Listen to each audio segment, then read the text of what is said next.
Mr. President, I move that we consider proposed Senate Resolution number 783. Any objection? Hearing none. Consideration of proposed Senate Resolution number 783 is now in order.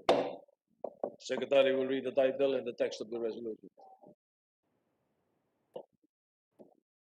Proposed Senate Resolution number 783, resolution informing President Rodrigo Roa Duterte that a quorum is present in the Senate and that this body has entered upon the exercise of its functions for the third regular session of the 18th Congress of the Philippines. Resolved by the Senate that President Rodrigo Roa Duterte be informed that a quorum is present in the Senate and that this body has entered upon the exercise of its functions for the third regular session of the 18th Congress of the Philippines adopted. Mr. President, I move that we adopt proposed Senate Resolution number 783. So moved. Any objection? Chair hears none. Senate Resolution 783 is hereby adopted. Are there messages from the House? Do we have any? Do we have messages from the House? We'd like to ask the Secretary if there are, Mr. President. We ask for 1 minute suspension. Session suspended.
Thank you, Mr. Majority President. Leader. Mr. President, we're in receipt of a message from the House of Representatives. May I ask the Secretary to read the message for the record? The Secretary will read the message for the record.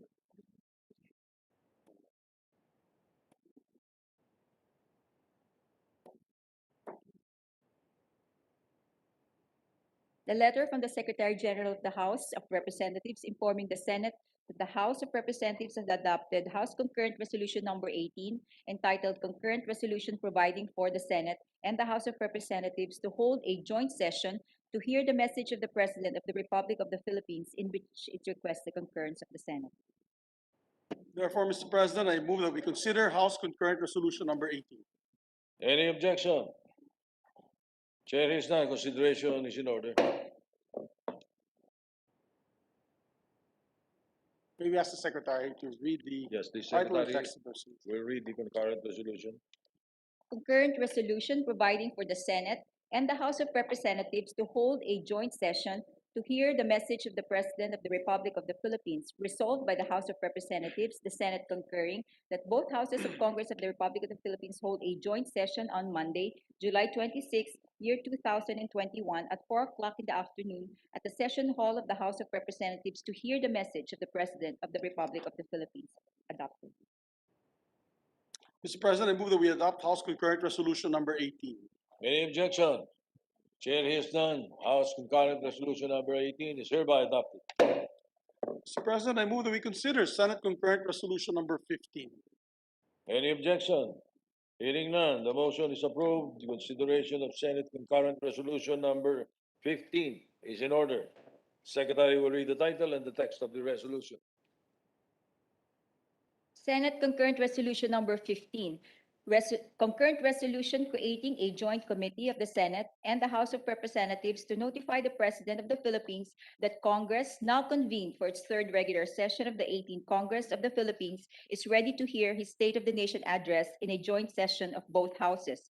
Resolved by the Senate, the House of Representatives of the Philippines concurring that a joint committee of both houses of Congress be created, composed of 9 members, 3 to be appointed by the President of the Senate and 6 to be appointed by the Speaker of the House of Representatives, to notify the President of the Philippines that Congress, now convened for its third regular session of the 18th Congress of the Philippines, is ready to hear his State of the Nation address in a joint session of both houses. Adopted. Mr. President, I move that we adopt Senate Concurrent Resolution number 15. Any objection? Chair hears none. The Senate concurrent resolution number 15 is hereby adopted. May we hear your appointment, Mr. President, on the 3 members who will meet the President? I hereby appoint to the Joint Notification Committee on the part of the Senate, Senators Cayetano, Marcos, Tolentino. It sounded like 1986. Yes, Mr. President. Anyway, Thank you, Mr. President. Ladies and gentlemen of the Senate, may I ask everyone to remain seated to listen to the address of our dear Senate President.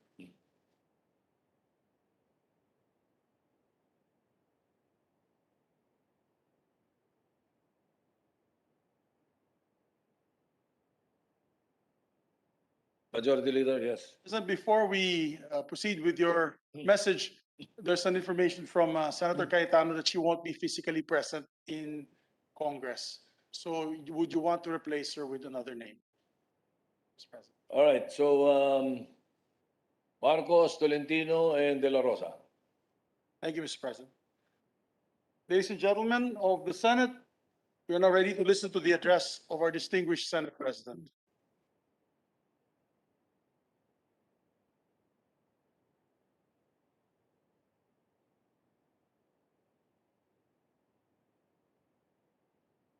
Thank you very much, my dear Majority Leader. My esteemed colleagues, my fellow senators, both physically and virtually present, our distinguished guests who are virtually present, partners in civil service, my friends, fellow Filipinos. Today, your Senate convenes for the third regular session of the 18th Congress. The pandemic is still with us, as it is with the whole world. Yet, I strongly believe that we will overcome. Yes, the appearance of the Delta variant is a looming cause of concern, but I share the belief of many scientific minds that with the vaccine rollout, it will just be a matter of time and resources before the coronavirus enters its endemic stage. Scientists foresee that as more people get immunized, there will be less transmissions. A decreased transmission rate will result in the arresting of development of deadlier variants. And soon, they predict, our communities will develop herd immunity. And when that happens, the coronavirus will just be another kind of seasonal flu that will be part of many of life's minor medical inconveniences. Like a patient in convalescence, much of the world needs to sit this situation out, but not the Filipino. Naniniwala ako na hindi ugali ng ating mamamayan ang magwalang bahala sa mga panahong tulad nito. Lalo na sa mga may mga pananagutan sa kanilang mga magulang, mga anak. Ano pa kaya tayong may mga pananagutan sa taong bayan? Marami tayong pwedeng gawin. Marami tayong kailangang gawin habang naghihintay na bumuti ang kalagayan ng mundo. Simula pa noong pumutok ang pandemya at hanggang ngayon, naglatag na ang inyong Senado ng iba't ibang sangguning batas sa paghahanda ng buhay sa panahon at sa pagtatapos ng buhay pandemya. First, the Senate supports all efforts to keep our population COVID resistant. Sa abot na makakaya, patuloy na maglalaan ang Senado ng pondo sa lahat ng programa ng gobyerno sa paglaban sa COVID. Galing sa buwis ang mga pondong ito. Kung kaya alinsunod sa ating oversight authority, patuloy na sisiyasatin ng Senado ang layunin, proseso at pamamaraan ng paggamit ng mga pondong ito. Alam natin na sa kasalukuyan, may kakulangan sa supply ng mga bakuna, kung kaya mahalaga ang pag-iingat ng bawat isa sa atin. Second, the Senate aims to assist families, industries, or sectors that generate income. Kailangan nating bigyan ng patuloy na ayuda ang ating mga kababayan dahil sa kawalan ng trabaho ng marami sa atin. Kailangan nating tulungan ang mga pangunahing industriya or sektor na magsisilbing siklab sa pagdaloy ng pera sa ekonomiya. Mahalaga na buksan natin ang mga serbisyo na magdadala ng pangkabuhayang kita ng ating mga mamamayan. Higit sa lahat, kailangan nating tignan kung ano-ano ang mga bagong serbisyo na umuusbong dahil sa pagbabago ng panahon. Post-COVID scenarios will affect industries from health to education, from manufacturing to retail, entertainment, and lifestyle, to name a few. Your Senate needs to anticipate the evolving economic landscape in order to ready our countrymen to adapt to the needs of a new world. In these changing times, we need to shed our old skin to grow new ones in order to survive, not only individually, but more importantly, as a nation. Third, the Senate will not abandon the OFWs. Huwag nating kalilimutan ang ating mga bagong bayani. Sa kasalukuyan, pinag-uusapan sa Senado ang pagbalangkas ng mga sistema na mas mabuting pangangalaga para sa mga overseas Filipino workers. Pati na rin ang pagbibigay sa kanila ng karagdagang benepisyo. Alam natin na maraming taong binuhay ang kanilang pawis at dugo ang ekonomiya ng Pilipinas. At ngayong medyo lugmok ang kanilang kalagayan, hindi tama na sila ay pabayaan. Masusing gagawin at susuriin ng Senado ang batas na magbibigay lunas sa kanilang mga pangunahing hinaing sa sistema ng paghahanap ng trabaho sa ibang bansa. At naghahanap din tayo ng paraan upang magbukas ng mas maraming trabaho sa bayan para hindi na nila kailangang iwanan ang kanilang mga pamilya para maghanap buhay. Fourth, the Senate commits to disaster preparedness and the protection of the environment. Damanan natin ang patuloy na pag-aalboroto ng kalikasan. Walang taong hindi nabibisita ng bagyo o baha. tayo o nag-aalala sa pagsabog ng bulkan o nababalisa sa biglang paglindol. Dahil hindi maiiwasan ang mga pangyayaring ito, kailangan nating paghandaan ang posibleng pagdating ng mga kalamidad.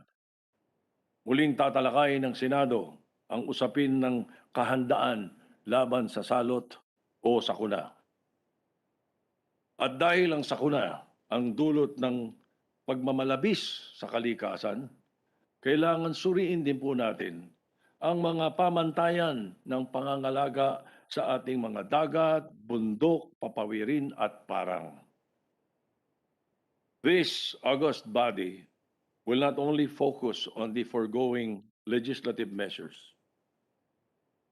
Since freedom and justice have their sanctuary here, and free speech is our weapon of choice, the Senate has always been known and expected to provide the forum to debate on public issues and promote the public welfare.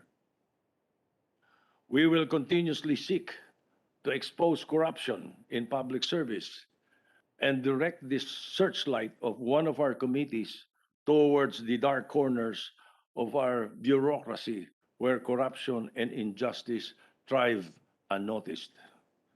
We will also unceasingly address the usual concerns of the common man for food, shelter, education, and medical health.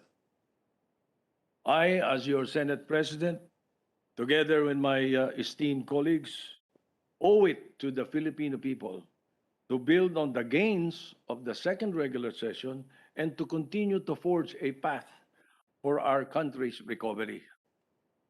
Our nation has been through many challenges for centuries.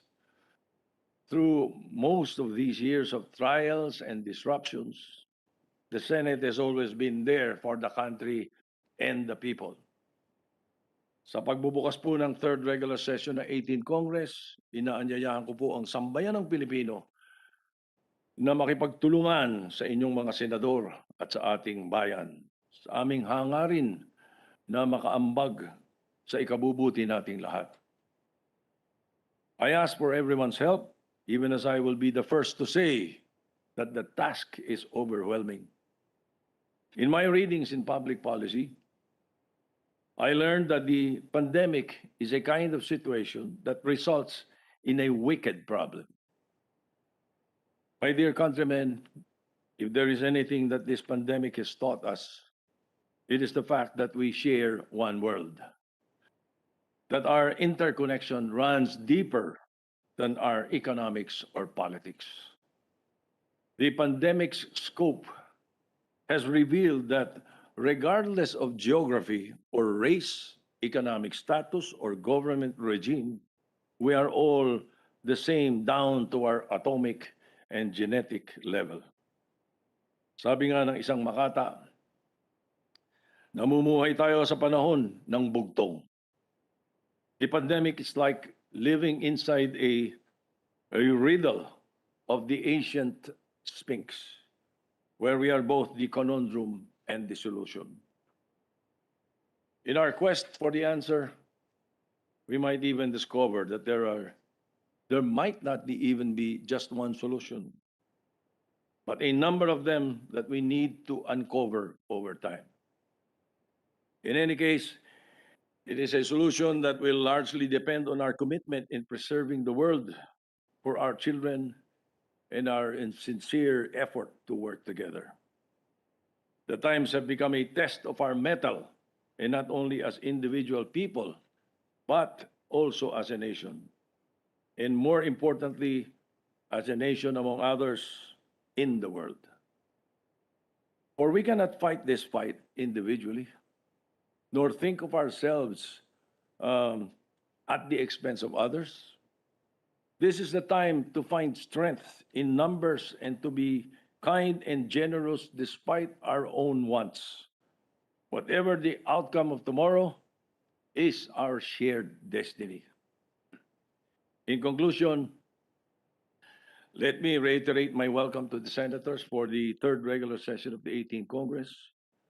Let us continue to serve our people through legislations and guide the course of our public discourse towards national, rational, and effective solutions to the country's problems and the promotion of the general welfare.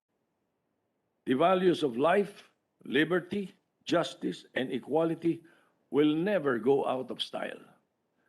The Senate is ready and willing to be a partner of the other branches of government in correcting any wrong or discontinue a measure that is counterproductive. Let us seek a path for recovery and redemption, needful, of course, of divine guidance. For it is only through divine guidance, through Him, that we may be saved. And in closing, allow me to, well, I am reminded of the song that goes, God is too wise to be mistaken. God is too kind.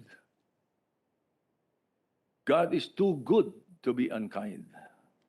So when you don't understand, when you don't see His plan, when you can't trace His hand, trust His heart.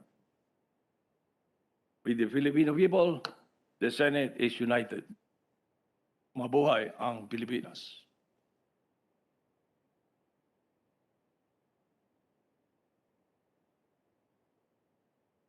Leader. Thank you very much, Mr. President.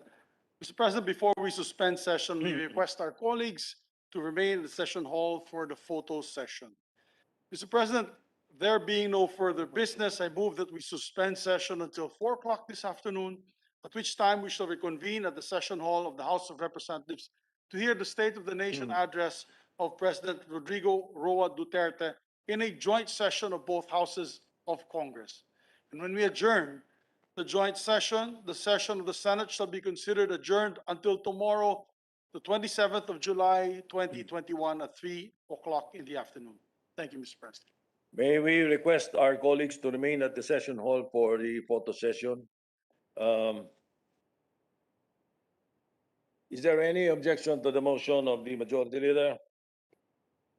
There being none, the session is suspended until 4 o'clock this afternoon for the joint session of Congress. The members of the Senate who will be physically present or will physically attend the joint session are advised to proceed to and be seated at the session hall of the House of Representatives on or before 3 p.m. After the joint session, the session of the Senate shall be considered adjourned until tomorrow, the 27th of July at 3 o'clock in the afternoon.